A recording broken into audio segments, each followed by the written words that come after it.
Hey YouTube, welcome back to the Backpack Hack channel with this trail tip, the first trail tip of 2018. Today is January 1st, 2018. Happy New Year, and hopefully you haven't broken all your resolutions yet. It's been about 2.5 months since I've been out camping because I got up this morning and it's 16 below and we're going to reach a high today of about 4 below. So that's going to tie a new record low high that's been standing for about 180 years. So it's real cold out, and I really don't like to go out when it's cold. I know some people like to go camping and hiking and snowmobiling and skiing and skating in the wintertime, but I just gets cold, I'm not outside.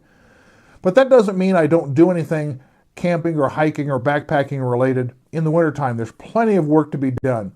First off, I may have gear that needs to be replaced, either actual physical gear or clothing. Those things get taken care of in the wintertime. I'm also sharpening knives. There's guns to be cleaned.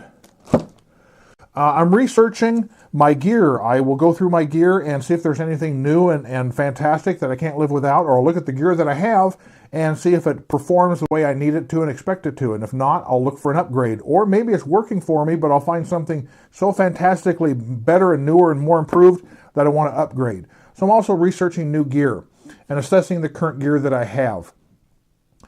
I'm also testing new gear, and sometimes I'll be able to test it here in the house and new ideas. I'll reorganize my backpack. I'll reorganize my bug out bags. I'll reorganize my totes that I use for vehicle camping to make sure everything is there and where it's supposed to be so I know where it's at. I'm also testing some new recipes.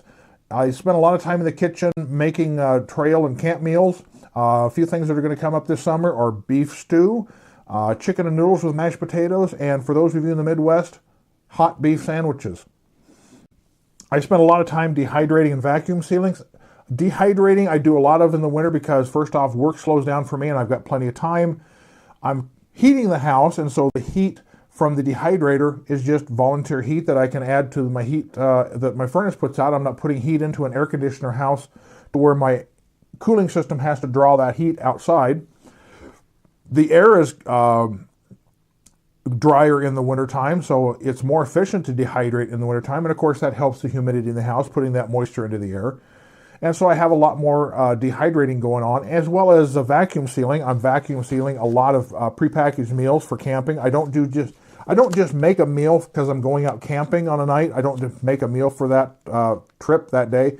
I have several of these meals stored away, so if I decide to go on a trip, I can just grab something out of the refrigerator or the freezer or off the shelf and just go. I don't have to package it up. I do a lot of that in the winter too. I'm also researching campsites and hiking trails and places to go and see and do online, and that's something I do a lot of time in the wintertime, and so when summer comes around, I got all my plans ready to go. Go to gun shows. That's a great way to get rid of the cabin fevers. Go to a gun show. I also schedule my annual physical at my primary care physician in the wintertime, and if there's anything major that I need to have done in the way of surgery, I do that in the wintertime so I can recuperate because, I'm already in the house.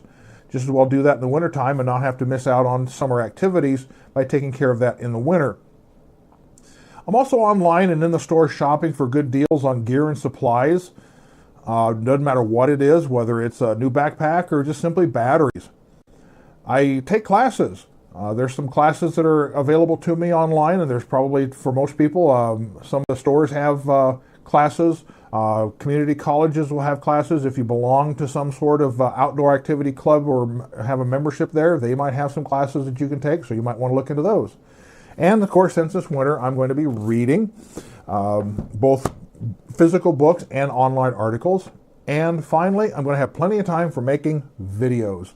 So these are some of the outdoor related activities I actually do in the wintertime to help me prepare for the next coming outdoor season. So take some time and take care of your gear and do some research and look some things up and maybe find some bargains. Be safe out there, and I'll see you out there on the trail.